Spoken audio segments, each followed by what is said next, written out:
اعوذ باللہ من الشیطان الرجیم بسم اللہ الرحمن الرحیم۔ السلام علیکم میرے محترم بزرگوں دوستو۔ یہ سلیم احمد ناستک انہوں نے ایک ویڈیو بنائی اور ان کا ٹائٹل دیکھیے، کیا قرآن کسی اللہ کی کتاب ہے پر ایک چرچا کرنا چاہتے ہیں کہ قرآن کسی اللہ کی کتاب ہے۔ یہ کچھ کہہ رہے ہیں، پہلے ہم وہ سنیں گے، انشاءاللہ پھر قرآن سے ہی جواب دیں گے ان کی ایک ایک باتوں کا۔ چلیے سنتے ہیں۔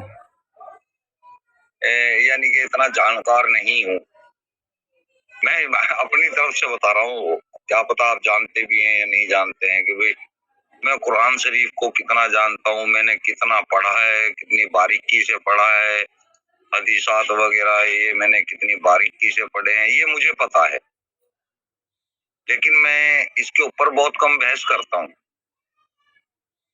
وجہ کیا ہے کیوں کم بحث کرتا ہوں؟ کیونکہ مجھے اس بات کا پتہ چل گیا ہے، جو کہ اعلان ہے کہ یہ ایک اللہ کی بھیجی ہوئی کتاب ہے، یہ کلام اللہ ہے۔ تو جب مجھے اس بات کا پتہ چل جاتا ہے کہ یہ اللہ کی کتاب نہیں ہے، یہ کوئی کلام اللہ نہیں ہے، یہ کسی ایشور، کسی دیویہ شکتی یا کوئی سرشٹی کا رچیتا ہے، وہ دعویٰ کر رہا ہے کہ یہ میری کتاب ہے، ایسا ہمیں پتہ چل چکا ہے کہ یہ انسانی دماغ کی اپج ہے، اور اس کو لکھنے میں کوئی 1 یا 2 دن نہیں لگے ہیں، اس کو 23 سال اس کو لگے ہیں، 23 سال کے اندر میں یہ کمپلیٹ ہوئی ہے۔ تو کسی ایشور کو 23 سال نہیں لگ سکتے، جو 6 دن میں دھرتی بنا سکتا ہے، 6 دن میں پوری سرشٹی کو پیدا کر سکتا ہے، اس کو ایک کتاب 114 سورے کی کتاب جس میں 6236 آیت ہیں کل، اس کو لکھنے میں 23 سال لگ جائیں۔ یہ تو میرے دوستو دیکھا ان کا سوال کیا ہے کہ کتاب انسان نے لکھی ہے، انسان کا لکھا ہوا کتاب ہے، میری سمجھ میں آ گیا۔ بولے 23 سال کیوں لگے، 23 سال قرآن لکھنے میں کیوں لگے؟ چلیے ان سب چیز کا جواب ہم قرآن سے دیں گے انشاءاللہ، قرآن کیا کہتی ہے اس بارے میں۔ چلیے انسانی کلام کے تعلق سے ہی ہم یہاں سے سلیم واسق جی کو قرآن سناتے ہیں۔ سورہ مدثر کی آیت 11 نمبر سے سنانا چالو کرتے ہیں۔ اس میں کیا کیا اللہ نے فرمایا ذرا غور فرمائیے گا۔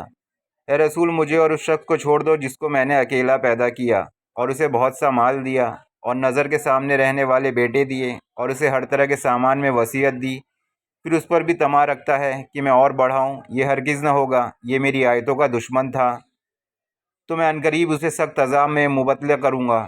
اس نے فکر کی اور یہ تجویز کی تو یہ کمبخت مار ڈالا جائے۔ اس نے کیوں یہ تجویز کی؟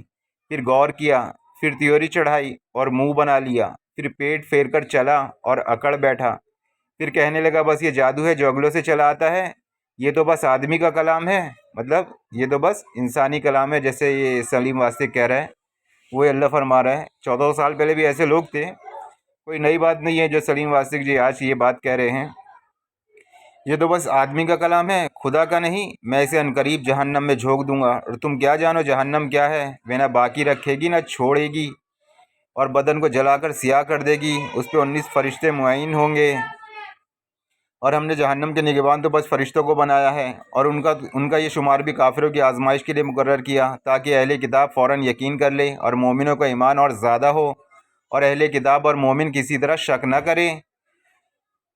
اور جن لوگوں میں نفاق کا مرض ہے وہ اور کافر لوگ کہہ بیٹھے کہ اس مسئلے کے بیان سے خدا کا مطلب کیا ہے؟ یوں خدا جس کو چاہتا ہے گمراہی میں چھوڑ دیتا ہے اور جس کو چاہتا ہے ہدایت کرتا ہے، اور تمہارے پروردگار کے لشکروں کو اس کے سوا کوئی نہیں جانتا، اور یہ تو آدمیوں کے لیے بس نصیحت ہے۔ چلیے ایک ایسے اس کے ذریعے سے اور یہ دیکھیے یہ بندہ بھی کہہ رہا تھا سمیر خان عباس انصاری قرآن انسان نے لکھی ہے، یہ بات میری سمجھ میں آ گئی۔ جیسے ہم نے سلیم واسق جی کو دیکھا وہ بھی یہی کہہ رہے تھے، ان کا بھی یہی سوال تھا، آپ کی کہنے لگا بولے قرآن انسان نے لکھی ہے، یہ بات میری سمجھ میں آ گئی۔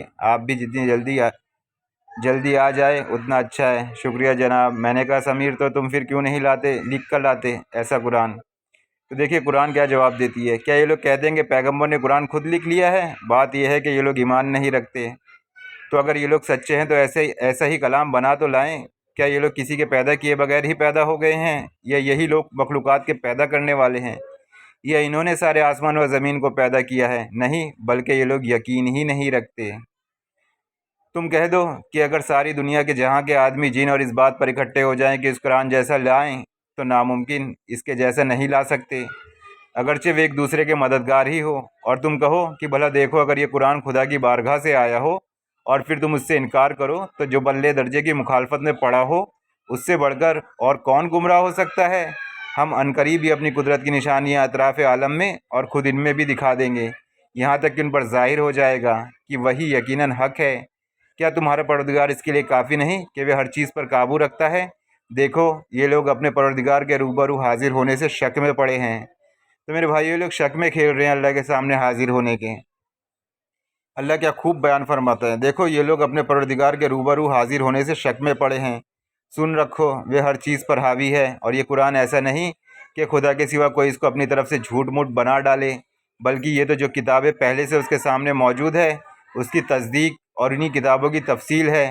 اس میں کچھ شک نہیں کہ یہ سارے جہاں کے پروردگار کی طرف سے ہے، اور ان میں سے بعض تو ایسے ہیں کہ اس قرآن پر ایمان لائیں گے، اور بعض ایسے ہیں جو ایمان لائیں گے ہی نہیں۔ تو میں نے آیتوں کا نمبر سب کا لکھ رکھا ہے، اس لیے میں نے ساری آیتوں کو ایک ہی ساتھ پڑھ کے سنا دیا آپ لوگوں کو، اور امید ہے اپنا سلیم واسطیق جی کو بھی جواب مل گیا ہوگا۔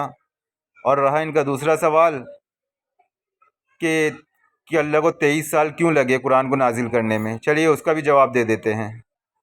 تو دیکھیے میرے دوستو، جس طرح سلیم واسطیق جی کہہ رہے تھے کسی اللہ کو بولے 23 سال کیوں لگا قرآن کو نازل ہونے میں، ایک ہی دفعہ میں کیوں نہیں آ گیا قرآن، اتنے سال کیوں لگ گئے؟ تو دیکھیے قرآن کیا جواب دیتی ہے۔ اور کفار کہنے لگے ان کے اوپر، آخر قرآن کل کا کل ایک ہی دفعہ کیوں نہیں نازل کیا گیا؟ ہم نے اس طرح اس لیے نازل کیا تاکہ تمہارے دل کو تسکین دیتے رہیں، تاکہ تمہارے دلوں کو قائم کریں، راحت دیں، اور ہم نے اس کو ٹھہر کر نازل کیا ہے۔ اور یہ کفار چاہے کیسی ہی انوکھی مثل بیان کریں، مگر ہم تمہارے پاس ان کا بالکل ٹھیک اور نہایت عمدہ جواب بیان کر دیں گے۔ جو لوگ قیامت کے دن اپنے، چلیے ٹھیک ہے، مگر یہاں پہ اللہ تعالیٰ کیا فرمایا؟ اور یہ کفار چاہے کیسی ہی انوکھے مثل بیان کریں، ہم تمہارے پاس ان کا بالکل ٹھیک اور نہایت عمدہ جواب بیان کر دیں گے، مطلب ان سے جو سوال کریں گے ان کا بہتر جواب تمہارے پاس ہم بھیج دیں گے۔ تو چلیے اگلا سوال دیکھتے ہیں۔ یہ دو سوال تو ان کے ہو گئے کہ انسان نے لکھی اور 23 سال کیوں لگے قرآن کو نازل ہونے میں، تو اللہ نے بتایا ہم نے قرآن کو ٹھہر کر اس لیے نازل کیا ہے تاکہ تمہارے دلوں کو قائم رکھ سکے، اس لیے نازل کیا۔ چلیے اگلا سوال ان کا دیکھتے ہیں، انشاءاللہ اس کا جواب بھی قرآن سے دیں گے۔ چلیے میرے دوستو، اب ان کا اگلا سوال سنتے ہیں۔ کسی پرسن کی لکھی ہوئی کتاب ہے جو ہمیں بتا رہا ہے کہ وہ ایسا ہے، وہ ایسا ہے، وہ ایسا ہے، یعنی کہ وہ کسی اور کی طرف اشارہ کر رہا ہے۔ جو قرآن کے اندر جو بات آ رہی ہے، وہ جو اشارہ کر رہا ہے وہ بول رہا ہے، وہ کی طرف اشارہ کیا جا رہا ہے، اس میں کی طرف کوئی اشارہ نہیں ہے۔ 6236 آیت کے اندر ایک آیت کے اندر بھی ایسا نہیں ہے کہ وہاں پہ میں کا اشارہ ہو کہ میں یہ کہہ رہا ہوں۔ وہ کہہ رہا ہے، وہ خالق ہے، وہ مالک ہے۔ تو جب میری کتاب ہے تو میں اس میں لکھوں گا نا، جب میری خود کی میں کوئی کتاب لکھوں گا تو میں اس میں وہ کیوں لکھوں گا کہ وہ ایسا ہے، وہ فلانا ہے، وہ ڈھمکا ہے، اس کے ہاتھ ہیں، اس کے پیر ہیں، وہ ناراض بھی ہوتا ہے، وہ سزا بھی دیتا ہے، وہ لالچ بھی دیتا ہے، وہ غصہ بھی ہوتا ہے۔ وہ کیوں کہوں گا؟ میں کہوں گا نا۔ تو یہیں سے ثابت ہو جاتا ہے کہ یہ انسان کی لکھی ہوئی کتاب ہے، اس میں پتہ نہیں کتنی غلطیاں ہوں گی اور ہو سکتی ہیں، ہر انسان غلطی کرتا ہے کوئی۔ تو میرے دوست ان کی ویڈیو میں بس اتنا ہی ہے، باقی آگے تو انہوں نے زبردستی کا ٹائم پاس ہی کیا ہے، مگر جو ان کا یہ سوال ہے وہ والا، وہ بولنے والا کون ہے، وہ ہے کون؟ صحیح بات ہے، چلیے ہم ان کو بتاتے ہیں وہ کون ہے، وہ جو بتا رہا ہے کہ وہ تمہارا خالق ہے، وہ تمہارا مالک ہے، وہ کھلاتا ہے، وہ پلاتا ہے، وہ پانی برساتا ہے، وہ سب کرتا ہے۔ تو آئیے ہم قرآن کے ذریعے سے بتاتے ہیں ان کو وہ کون ہے۔